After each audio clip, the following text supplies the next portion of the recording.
السلام عليكم ورحمة الله وبركاته. إن الحمد لله نحمده ونستعينه ونستهديه ونستغفره ونعوذ بالله من شرور أنفسنا ومن سيئات أعمالنا. من يهده الله فلا مضل له ومن يضلله فلا هادي له. أشهد أن لا إله إلا الله وحده لا شريك له وأشهد أن محمدا عبده ورسوله. يا أيها الذين آمنوا اتقوا الله وقولوا قولا سديدا يصلح لكم أعمالكم ويغفر لكم ذنوبكم ومن يطع الله ورسوله فقد فاز فوزا عظيما. الحمد لله الذي بنعمته تتم الصالحات. ربنا آتنا من لدنك رحمة وهيئ لنا من أمرنا رشدا. اللهم آت نفسي تقواها وزكيها وأنت خير من زكاها أنت وليها ومولاها.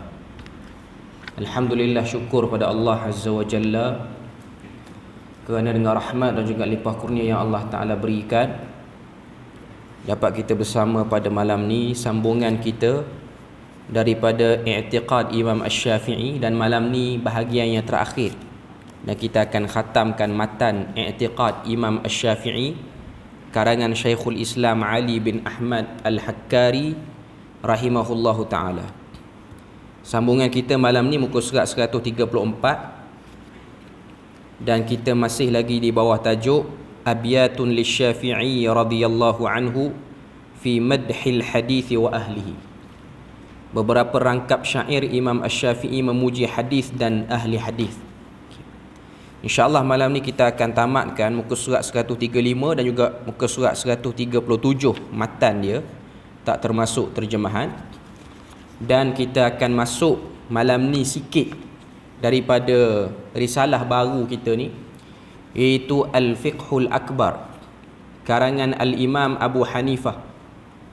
Fiqhul Akbar karangan Imam Abu Hanifah, terjemahan, bukan yang Arab lah, yang dah diedarkan tadi.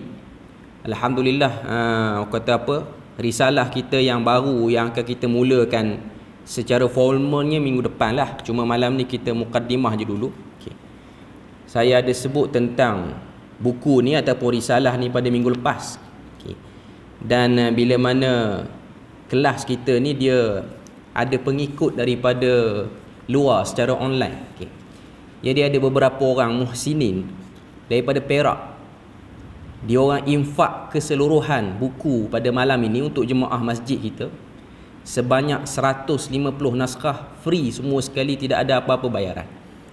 Jadi tuan-tuan dan puan-puan boleh ambil. Cuma saya bagi 120 naskah untuk ahli jemaah masjid kita. Tak kiralah yang mengikuti secara kata apa, berterusan ataupun yang datang dan tak datang, dia boleh ambil.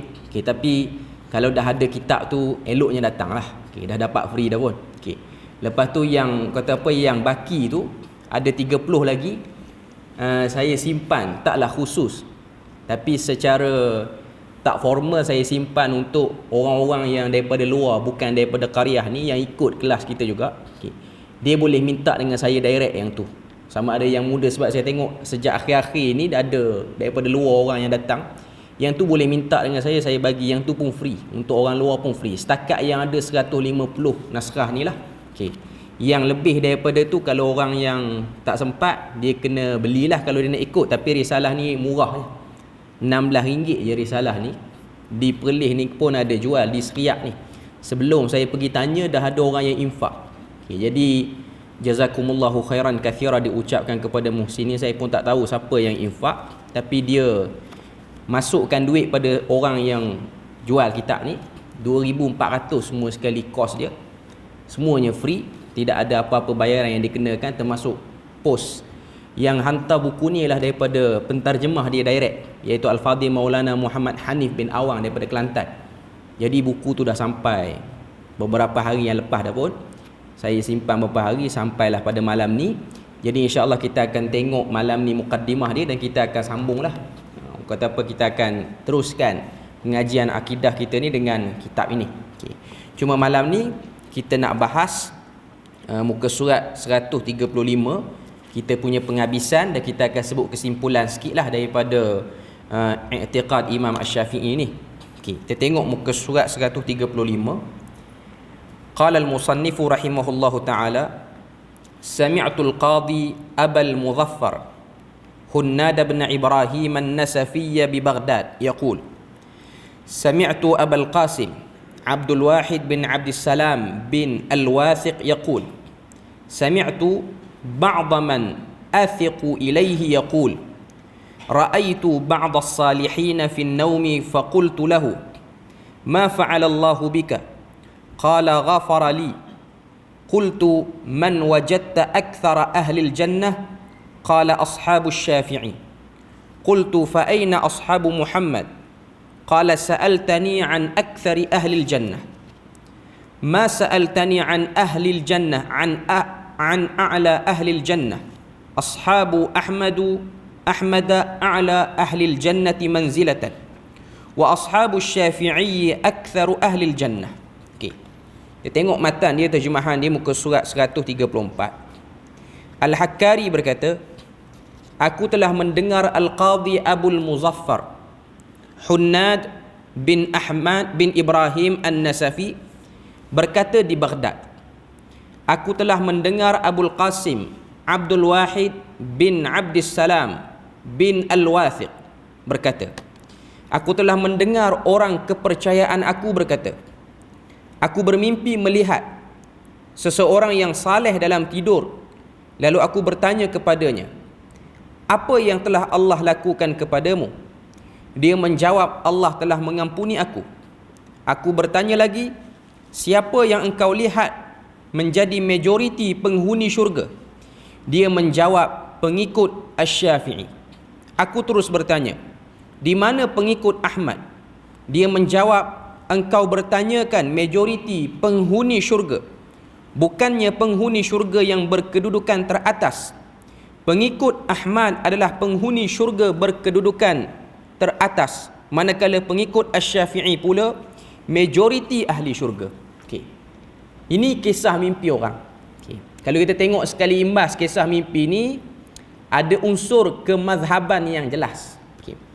Pertama, kita tengok nota kaki yang ke-62 muka surat 134. Kita tengok apa huraian yang disebutkan oleh pentahqiq kitab ni. Dia kata, tiada sebarang hukum hakam yang boleh dibina di atas mimpi seumpama ini.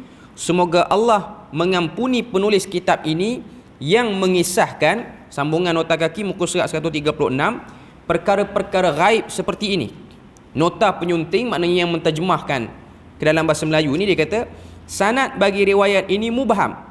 Oleh itu, dari sudut sanadnya riwayat ini tidak boleh diterima, kerana salah seorang daripada perawi di dalam sanad ini tidak disebutkan namanya. Okay. Sebab kau tengok dalam cerita orang saleh yang bermimpi ni, okay, kau tengok sanad dia. Sami'tu al-Qadhi Abul Muzaffar Hunnad bin Ibrahim. Maknanya Al-Hakkari dia dengar daripada satu orang nama dia Hunnad bin Ibrahim an-Nasafi di Baghdad. Okay. Dia kata, aku telah mendengar Abul Qasim Abdul Wahid bin Abdissalam bin Al-Wathiq. Aku dengar orang ni kata, okay, sami'tu ba'd man athiqu ilaihi. Aku telah mendengar satu orang yang kepercayaan aku. Okay. Jadi Abdul Wahid bin Abdissalam bin Al-Wathiq ni, dia kata dia dengar daripada orang yang dia percaya. Dalam syarah dia sebut, hadza majhulun wa qad yathiqu bihi huwa la yathiqu bihi ghairuhu. Okay. Ini ialah satu orang yang tak diketahui. Majhul ni tak tahu siapa. Cuma kata Abul Qasim Abdul Wahid bin Abdissalam bin Wathiq ni, dia kata orang tu dia percaya, orang lain belum tentu lagi percaya dia ni. Fayakunu hadza dha'ifan. Oleh kerana itulah riwayat ini menjadi dhaif. Li'annahu la budda an yuzkara al-muhaddithu man haddathahu. Kerana menjadi tanggungjawab satu orang yang menyampaikan berita, dia kena sebut nama orang yang diambil berita tu. Okey. Jadi dalam cerita orang kepercayaan kepada Abul Qasim Abdul Wahid bin Abdissalam bin Wathiq ni, dia kata dia tengok sebahagian orang-orang saleh dalam mimpi dia. Tengok orang-orang saleh di zaman dia, mungkin yang dah meninggal. Okay. Lalu dia pun tanya pada orang saleh ni, ma fa'alallahu bika, Allah Ta'ala telah buat apa, bagi apa pada kamu? Jawab orang-orang saleh dalam mimpi tu, dia pun tak cerita siapa orang saleh tu. Dia kata ghafarali, Allah Ta'ala ampunkan aku. Okay. Kemudian dia pun tanya, man wajadta aktsara ahlil jannah, kamu duduk dalam syurga ni, kamu tengok siapa yang paling ramai duduk dalam syurga? Okay. Qala ashabus Syafi'i, berkata yang saleh itu dalam mimpi kawan ini, dia kata yang paling ramai duduk dalam syurga ni ialah orang yang ikut Imam Syafi'i. Seronoklah orang ikut mazhab Syafi'i ni. Rasa macam ada benda kemenangan bagi kita, ramai jadi ahli syurga. Okay. Kemudian qultu fa aina ashabu Muhammad, dia pun tanya di mana pengikut Imam Ahmad, maknanya ikut mazhab Imam Ahmad. Qala sa'altani an aktsari ahli jannah, orang saleh tadi yang dalam mimpi kawan tu yang dah mati tu, yang dah dapat syurga tu, dia kata kamu hanya tanya pada aku siapakah paling ramai masuk syurga, kamu tak tanya siapa yang duduk syurga paling atas. Kalau kamu nak tahu siapa duduk syurga paling atas, yang duduk syurga paling atas itu ialah pengikut Imam Ahmad bin Hanbal. Jadi tinggi mazhab Ahmad berbanding mazhab Syafi'i. Nanti tuan-tuan tengok matan yang seterusnya lagi dahsyat.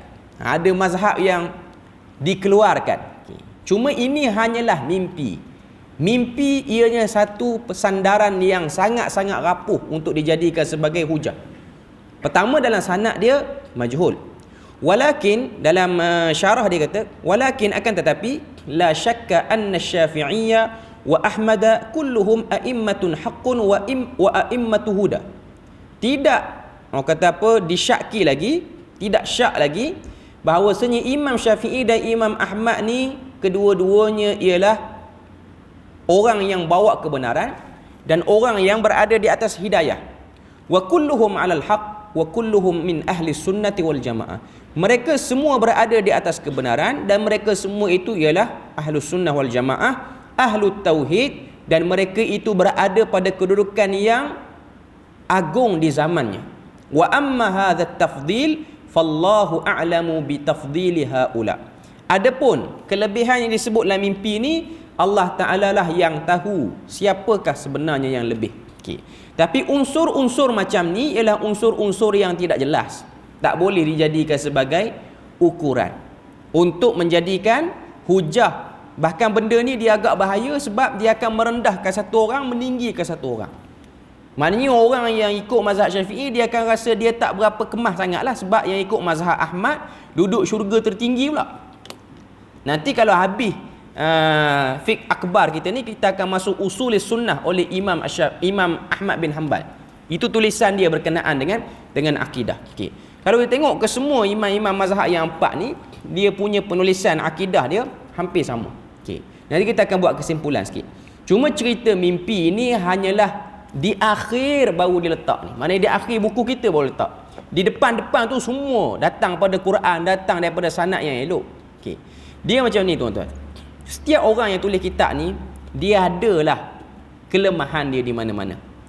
Jadi Imam Al-Hakkari ni, dia tak berapa cermat sikit untuk bahagian ni, dia pergi bawa sanad mimpi ni. Jadi sanad mimpi ni boleh memberi persepsi yang berbagai-bagai kepada orang. Terutamanya orang yang taksub mazhab ataupun orang yang ekstrim, dia akan melihat ada kekurangan pada mazhab ni, ada lebih pada mazhab ni. Tapi yang pastinya bukan itu yang menjadi nilaian Allah Ta'ala. Allah Ta'ala melihat inna akramakum indallahi atqakum. Itu benda yang kita kena tahu. Itu perkara yang kita kena jelas dululah. Okay. Kemudian kita pergi kepada matan seterusnya. Matan seterusnya muka surat 137 yang terakhir.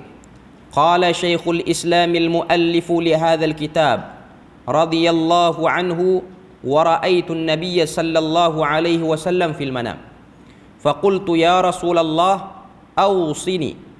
Faqala 'alaika bi'i'tiqadi Ahmad ibn Hanbal ومذهب الشافعي وإياك وأهل البدع من أصحاب أبي حنيفة wa mujalasati ahli al-bid'ah min ghairihim.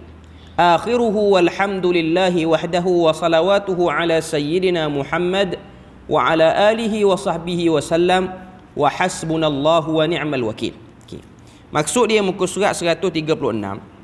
Syekhul Islam sini ialah yang riwayatkan kitab kita ni lah, iaitu Imam Al-Hakkari rahimahullahu ta'ala. Dia kata pengarang kitab ni, al-muallif li hadzal kitab, pengarang kitab ini radhiyallahu anhu, semoga Allah meridai beliau, dia kata wa ra'aitun nabiyya sallallahu alaihi wasallam fil manam. Aku telah bermimpi, dia sendiri, yakni yang datangkan, yang susun riwayat i'tiqad Imam Syafi'i ini, dia sendiri mimpi melihat Nabi di dalam tidur. Okey. Faqultu ya Rasulullah, lalu aku berkata kepada baginda, wahai Rasulullah, ausini, berikan pada aku wasiat. Okey, dia minta pada Nabi wasiat. Okay. Isu berkenaan dengan mimpi jumpa Nabi, sabit ataupun tidak sabit. Dalam banyak hadis Nabi sebut, satu-satu orang tu dia ada kemungkinan untuk dia mimpi jumpa Nabi. Dia boleh bermimpi. Tapi melihat kepada kedudukan orang tu juga. Sebab tu para ulama berselisih pendapat tentang mengklasifikasikan mimpi jumpa Nabi ni betul ataupun tidak. Ada sebahagian para ulama mengatakan orang yang mimpi jumpa Nabi ni betul mimpi dia ialah orang yang pernah hidup sesama dengan Nabi dan pernah tengok Nabi. Yang tu confirm betul kalau dia mimpi jumpa Nabi. Maknanya para sahabat. Okey. Ada sebahagian para ulama yang lebih ringan mengatakan benda tu boleh berlaku pada orang lain selain daripada sahabat Nabi. Dan benda ini ialah jumhur disebutkan oleh para ulama pandangan ini. Bahkan kita boleh tengok sebahagian para ulama dia susun kitab hadis dia orang dengan kitab berkenaan dengan mimpi ni untuk menunjukkan bahawasanya mimpi jumpa Nabi ni boleh berlaku walaupun orang tu tak hidup sezaman dengan Nabi. Okey. Dan alam mimpi ni ialah alam misal, ianya bukan alam zahir macam yang kita duduk. Okey. Jadi dalam mimpi satu orang tu, kalau dia bukan zaman Nabi lah, dia bukan hidup zaman Nabi, Nabi boleh datang dalam mimpi dia, tapi dia kena persahkan yang datang dalam mimpi dia tu ialah Nabi melalui hadis-hadis yang menunjukkan sifat Nabi. Ada sebahagian para ulama sebut macam tu. Tapi ada yang lebih ringan yang mengatakan Nabi boleh datang dengan berbagai keadaan dalam mimpi satu orang, bahkan boleh bercakap dengan bahasa orang tu, maknanya bukan bahasa Arab. Bahkan Nabi boleh buat apa-apa saja yang berlainan daripada kebiasaan Nabi. Sebab tu kita akan tengok ada sebahagian para ulama yang bermimpi jumpa Nabi, dia tengok Nabi ni dikerumuni dengan lalat. Sehingga dia pergi kipas Nabi. Antaranya ialah dikatakan mimpi ni ialah mimpi Imam Al-Bukhari. Imam Bukhari confirm tak sempat dengan Nabi. Sebab dia dah ujung dah. Dia dah kurun 300 Hijrah dah. Okay. Jadi dia tanya pada guru dia, iaitu Ishaq bin Rahuyah, apa maksud mimpi dia? Sedangkan kita baca hadis Nabi ni tak mungkin dikerumuni lalat, sebab Nabi ni peluh dia pun dah bau wangi. Jawab guru dia, kamu satu masa nanti akan menjadi orang yang akan membantu hadis Nabi ni, akan membantu Nabi dengan cara dia tulis kitab Sahih Bukhari itu. Okey, jadi ini ialah benda yang diterima oleh sebahagian para ulama. Tapi yang terjemahkan mimpi dia tu, yang tafsirkan, perincikan mimpi dia tu, mestilah daripada kalangan orang alim jugalah. Okey. Cuma poin ni ialah mimpi jumpa Nabi ni ialah bukan satu benda yang boleh dijaja sesuka hati. Tak boleh. Okey, maknanya satu orang yang mimpi jumpa Nabi, dia bertanggungjawab di atas amanahnya terhadap mimpi yang dia alami itu sendiri. Okey. Balik pada cerita Imam Hakkari ni, dia kata dia jumpa Nabi, dia minta pada Nabi wasiat. Ausini, beri pada aku wasiat. Okey. Jawab Nabi, alaika bi'tiqadi Ahmad bin Hanbal. Hendaklah kamu mengikut akidah yang dibawa oleh Imam Ahmad bin Hanbal. First kita kena tahu, Nabi ni tak sempat dengan Imam Ahmad bin Hanbal. Confirm tak sempat lah. Sebab Imam Ahmad bin Hanbal dah kemudian apa. Antara imam 4 mazhab yang sempat dengan sahabat ni ialah Imam Abu Hanifah. Itu pun dia sempat waktu dia kecil, bukan dia sempat pergi belajar pun. Yang lepas pada tu tak sempat dengan sahabat lah. Kalau tak sempat dengan sahabat, lagilah tak sempat dengan Nabi. Okay. Tapi dalam mimpi Hakkari ni, siap Nabi boleh kata, alaika bi'tiqadi Ahmad bin Hanbal. Kamu kena ikut i'tiqad Imam Ahmad bin Hanbal. Wa madhhab Syafi'i, dan mazhab Syafi'i. Ada beza tu. I'tiqad akidah yang dibawa oleh Imam Ahmad, mazhab yang dibawa oleh Imam Syafi'i. Mazhab ada sebahagian para ulama memaksudkan dia dengan fiqh, iaitu amalan-amalan ibadah ni lah. Ibadat, muamalat semualah. Okey. Jadi kamu ikut akidah Imam Ahmad dan ikutlah mazhab Syafi'i. Kemudian wa iyyaka ahlal bid'ah wa iyyaka wa ahlal bid'ah min ashabi Abi Hanifah. Hindarilah ahli bid'ah daripada kalangan pengikut Abu Hanifah. Yang ni jadi kacau sikit. Okey. Sebab dia ada sedikit orang kata apa?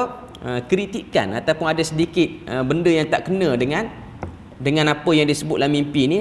Walaupun dikatakan ini ialah mimpi Nabi yang sebut. Nabi kata hindari ahli bid'ah daripada dalam kalangan pengikut mazhab Abu Hanifah. Okay. Kalau tengok dalam syarah, kenapa dilarang? Kalau kata betul lah, Nabi larang bersama dengan ahli bid'ah daripada kalangan orang kata apa? Mazhab Abu Hanifah. Dalam syarah dia kata, hadzal manamu lahu tawjih fala yujzamu bi butlanihi. Mimpi ini boleh diambil kira dan tidaklah perlu untuk kita tolak semua sekali. Inilah syarah disebut. Wa in kana al-muallifu ma dzakara sanadan sahihan wala syakka anna al-imam Ahmad huwa al-imam ahli sunnati wal jamaah wa aqidatuhu aqidati ahli sunnati wal jamaah.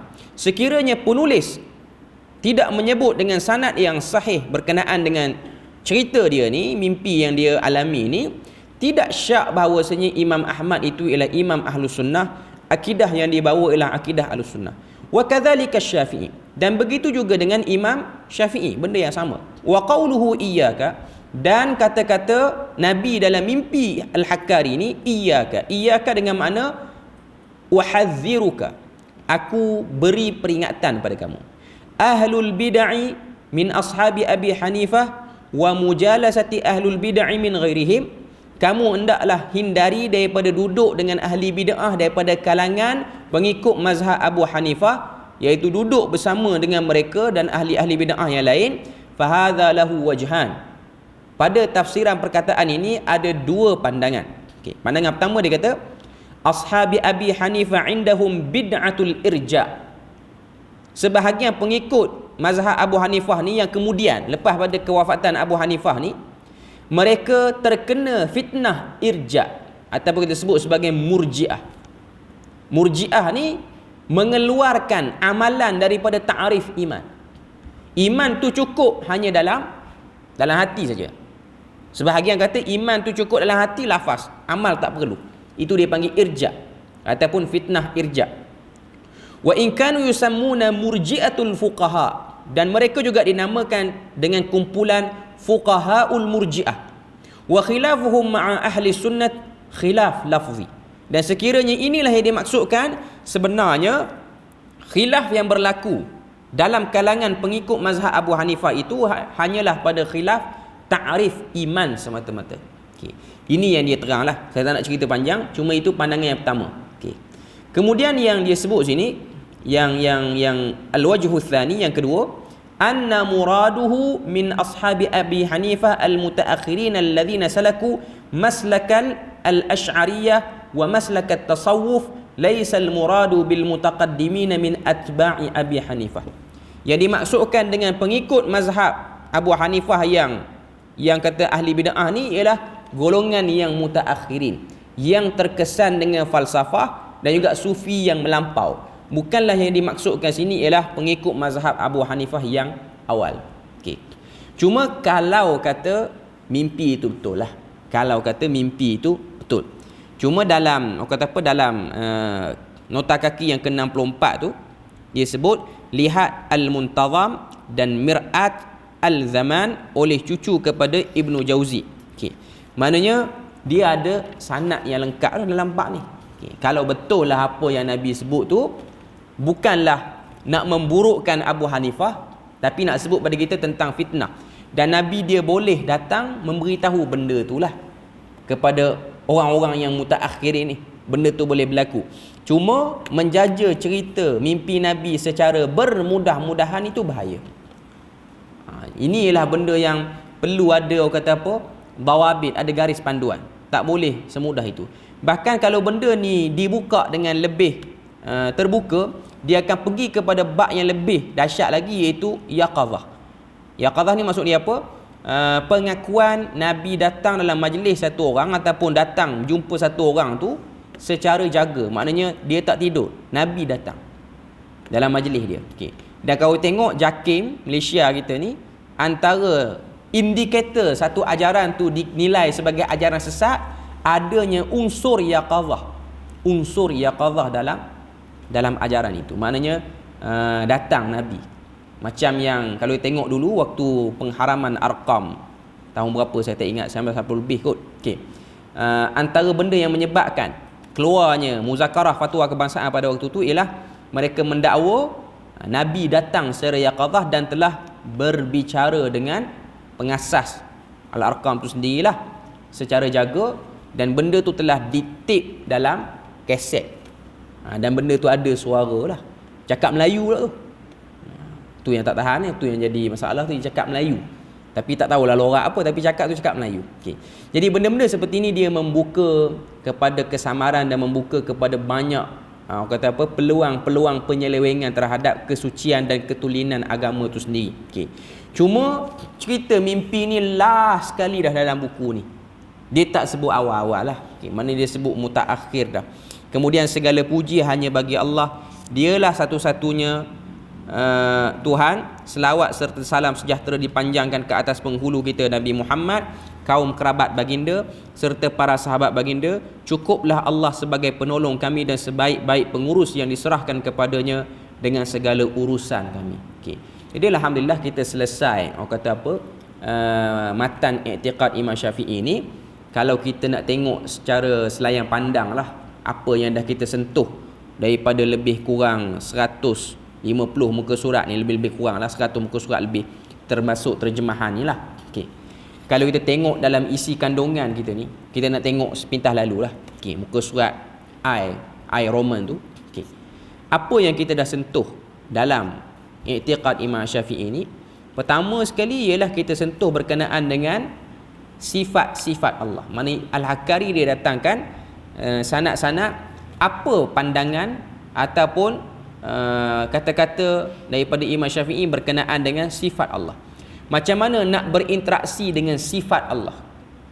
Okay. Terutamanya sifat-sifat yang menyerupai makhluk. Adakah Imam Syafi'i dia cenderung kepada mentakwilkannya, ataupun dia cenderung untuk mengisbatkannya dan menafikan penyerupaannya dengan makhluk. Okay. Kita dah lalu dah benda ni lah. Okay. Cuma secara kesimpulannya kita tengok Imam Asy-Syafi'i tidak menerima takwil dalam bab ayat-ayat sifat. Dia hanya amiruha, iaitu dia hanya lalu dan dia tidak bahas panjang-panjang. Okay. Sama juga dengan nama-nama dan sifat Allah, dan yang seterusnya ialah Al-Quran. Pendirian Imam Asy-Syafi'i tentang Al-Quran, Quran itu kalamullah, ianya bukan makhluk. Dan kita dah cerita panjang lebar tentang fitnah khalqul Quran yang berlaku. Kemuncaknya ialah pada zaman Imam Ahmad bin Hanbal. Walaupun zaman Imam Asy-Syafi'i ini dah pun berlaku, tapi tak hangat sangat. Okay. Kemudian berkenaan dengan iman. Iman ni ialah ta'rif iman. Iman ni ialah yazidu wa yanqus, bertambah berkurang. Al-iman itu ialah tasdiqu bil lisan, apa-apa semua itulah. Okay. Ini ialah bahagian daripada nak kata Imam Syafi'i itu tidak menerima takrifan Murji'ah, tidak juga menerima takrifan golongan-golongan lain lah, Khawarij apa-apa semua. Imam Syafi'i berlepas diri daripada benda tu. Kemudian bab qadar, baik dan buruk daripada Allah Azza wa Jalla. Kemudian berkenaan dengan tauhid, kemudian berkenaan dengan ilmu kalam ataupun falsafah Greek Yunani yang telah masuk dalam ilmu akidah orang Islam, dan akhirnya membuka ruang orang Islam dia berfikir tentang bab ketuhanan luar daripada disiplin yang ada dalam Al-Quran dan Sunnah. Kemudian bab berkenaan dengan khilafah dan para sahabat, kedudukan para sahabat macam mana, apa pendirian Imam Syafi'i. Sebab waktu ni pun Imam Syafi'i telah diberi tuduhan mengatakan dia ni Syiah, pro kepada Ali. Dan pujian Asy-Syafi'i terhadap hadis dan ahli hadis yang kita sentuh beberapa minggu yang lepas. Dan juga last sekali ialah rangkap syair Imam Asy-Syafi'i memuji hadis dan ahli hadis. Sampailah apa yang dah kita bahas pada malam ni. Dan yang belakang tu, bibliografi tu ialah rujukan-rujukan yang digunakan oleh penterjemah dan juga pentahqiq, dan juga orang kata apa, syarah yang dijadikan sebagai rujukan asas untuk tulis terjemahan ni. Kita boleh tengoklah dalam rujukan itu banyak kitab-kitab akidah yang dihimpunkan, dan juga rujukan-rujukan kitab hadis yang dijadikan sebagai rujukan untuk memastikan riwayat itu benar datang daripada Imam Asy-Syafi'i dan ianya bersih seperti mana yang diriwayatkan oleh Al-Imam Al-Hakkari. Dan kita dah sebut awal-awal dulu, Imam Al-Hakkari dalam ilmu hadis memang dia perawi yang dhaif. Tapi dalam bab riwayat dia ni, riwayat i'tiqad Imam Syafi'i ni disokong oleh riwayat-riwayat yang lain. Cuma dinisbahkan kepada dia lah. Maknanya ada sokongan-sokongan yang boleh mengangkat dia yang berstatus dhaif itu. Sebab ada perawi-perawi lain yang riwayat benda yang sama. Apa yang disebut oleh Al-Imam Al-Hakkari, Syekhul Islam Ali bin Ahmad Al-Hakkari rahimahullahu ta'ala. Jadi alhamdulillah kita dah selesai buku ni lah. Okay. Jadi sekarang kita masuk sikit dalam Fiqhul Akbar. Kita masuk sikit Fiqhul Akbar malam ni. Kita nak lebih kepada pengenalan ringkas Abu Hanifah dan ketokohan dia dalam bidang hadis. Kita tengok sikit lah muka surat 5. Muka surat 5 tu ialah pengenalan daripada pentarjemah sebenarnya. Kita bacalah sikit muka surat 5 tu. Pengenalan rumusan awal lah. Okay. Muka surat 5, penjelasan akidah yang sahih dan dakwah kepadanya adalah satu kewajipan yang sangat penting. Manusia tidak akan dapat mengenali penciptanya dengan mentauhidkannya melainkan melalui akidah yang benar. Ia adalah asas keselamatan dunia dan akhirat. Sebanyak-banyak perkara yang wajib atas dirinya, akidahlah yang paling wajib untuk didahulukan. Atas dasar ini Allah mengutuskan para rasul dan menurunkan wahyu. Manusia yang menerima seruan ini akan berbahagia.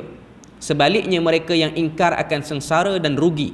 Natijah daripada ini disediakan balasan yang sempurna di negeri abadi.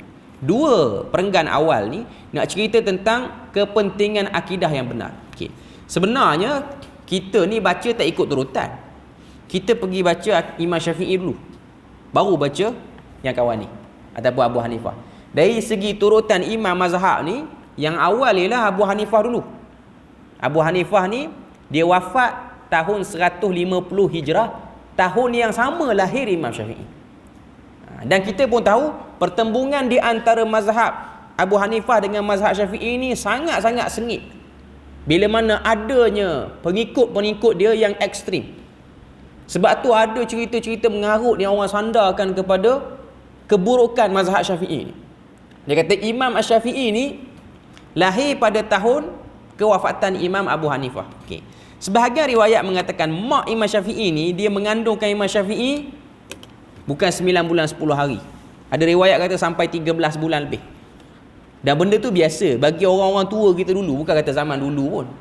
Zaman 50 tahun ke belakang, orang Melayu kita ni pun dulu ada yang mengandung hamil, perempuan hamil sampai 13 bulan. Benda tu biasa bagi orang tua kita dulu. Okey.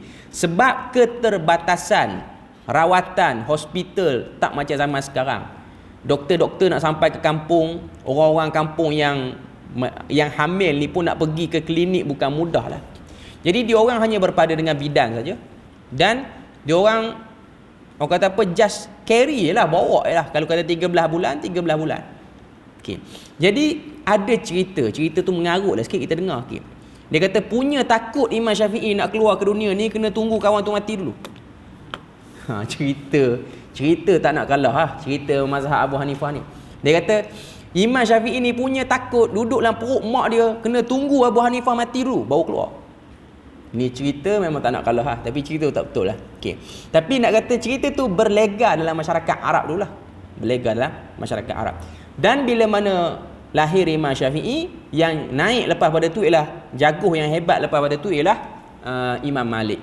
Okay. Dan kita pun tahu waktu Imam Syafi'i ni dia masih lagi menuntut ilmu, antara guru yang dia belajar ialah Al-Imam Ali bin Hasan Asy-Syaibani yang merupakan murid kanan kepada Abu Hanifah. Jadi tidak ada isu pertembungan di antara mazhab Abu Hanifah dengan mazhab Asy-Syafi'i ni. Dia memang mazhab yang saling berkait di antara satu sama lain. Cuma ijtihad dalam melihat nas saja. Okey. Kemudian muka surat 5 tu perenggan ketiga, akidah ini akidah yang merupakan ilmu yang paling mulia dan utama tidak mesti berasaskan kepada wahyu. Ia tidak boleh terkeluar daripada petunjuk Al-Quran dan Sunnah, disokong pula dengan akal dan fitrah yang sejahtera yang tertanam dalam diri setiap insan. Huraian akidah yang sahih lagi jelas hendaklah diberi penekanan terutamanya dalam keadaan tersebarnya kejahilan, kesesatan dan kebingungan. Manusia berbelah bagi antara kebenaran dan kebatilan, antara petunjuk dan kesesatan. Tiada yang dapat menyelamatkan dari kebatilan dan kesesatan kecuali keterangan wahyu Al-Quran dan As-Sunnah. Akal fikiran manusia secara bersendirian tidak dapat membawanya keluar daripada kegelapan waham dan syubhat. Waham ni ialah keraguan, syubhat ni ialah kesamaran. Lebih kurang je tu. Okay. Cuma waham ianya duduk dalam hati satu orang. Syubhat ianya ada pada berita yang berlegar. Itu beza dia. Waham ni kita yang duk ragu, was-was. Syubhat ialah berita tu sendiri tak jelas. Itu disebut sebagai kesamaran. Hanya bimbingan wahyu ilahi yang dapat menunjukkan kepada tauhid dan hidayah. Oleh itu para ulama di sepanjang zaman menjelaskan kepada umat ini akidah yang dapat menyelamatkan mereka. Ada yang ringkas dan yang terperinci. Macam yang dah kita baca dalam I'tiqad Imam Syafi'i ini ringkas. Cuma kita baca lama sebab kita baca kena musim Covid, tutup masjid dah berapa bulan, nak sambung, nak berhenti sambung tu yang lama.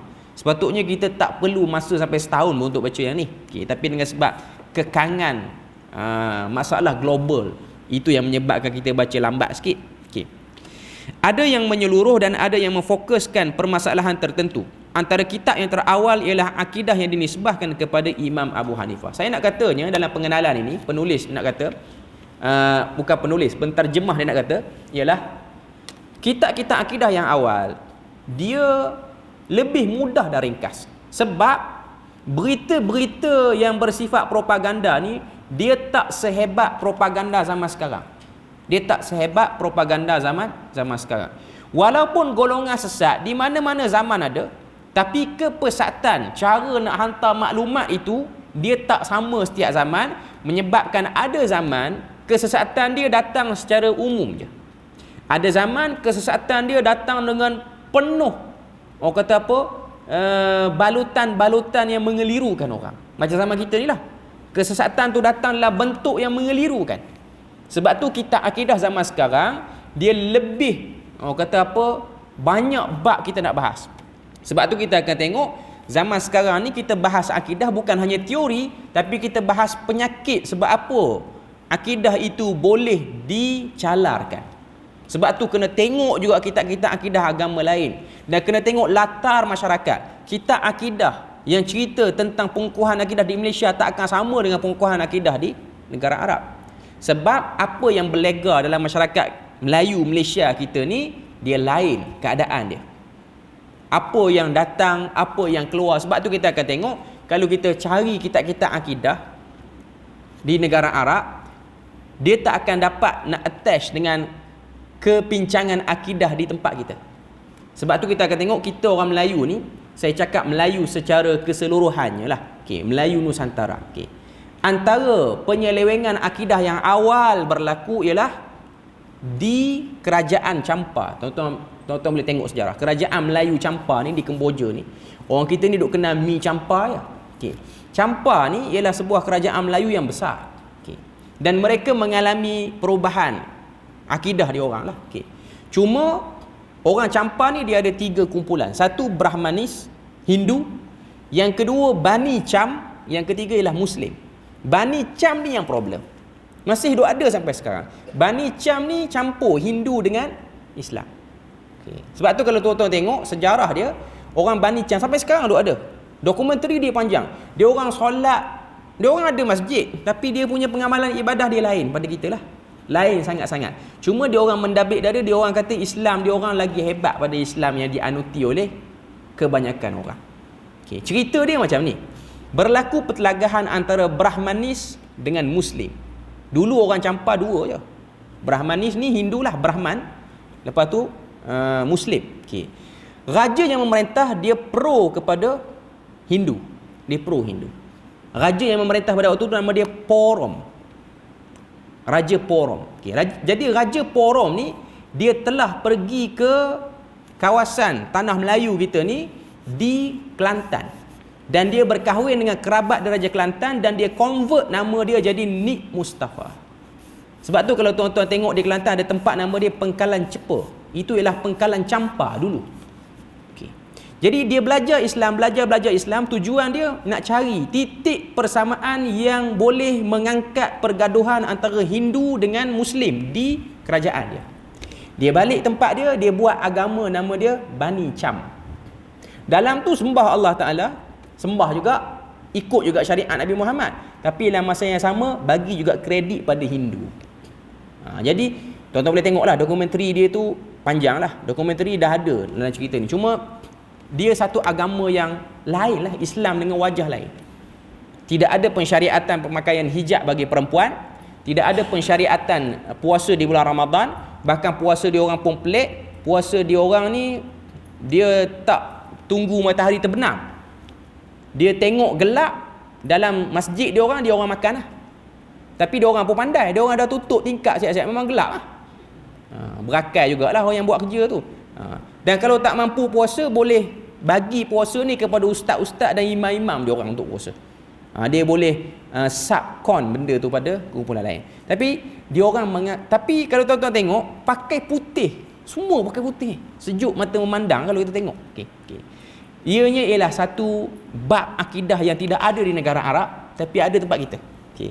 Jadi ulama di kawasan tu lah, pengkaji sejarah antropologi inilah yang bertanggungjawab untuk tengok di mana kepincangan benda tu. Jadi nak katanya akidah ni dia berbeza di setiap tempat. Akidah yang sama, cuma dia punya penyelewengan tu lain-lain lah. Lain-lain. Okay. Tengok sikit pengenalan ringkas Abu Hanifah. Kalau sempat kita baca yang ni lah, kalau tak sempat kita sambung, kita boleh sambung sampai guru-guru Abu Hanifah ni. Okay. Pengenalan ringkas Abu Hanifah muka surat 6. Nama sebenar Abu Hanifah yang wafat pada tahun 150, dalam kurungan tu lah tahun wafat dia, ialah An-Nu'man bin Thabit bin Zuta bin Mah At-Taimi Al-Kufi. Ini ialah nama yang ada campuran dengan bangsa Parsi. Beliau dilahirkan di Kufah di Iraq pada tahun 80 Hijrah, iaitu pada zaman pemerintahan Khalifah Abdul Malik bin Marwan, maknanya Khalifah Islam lah.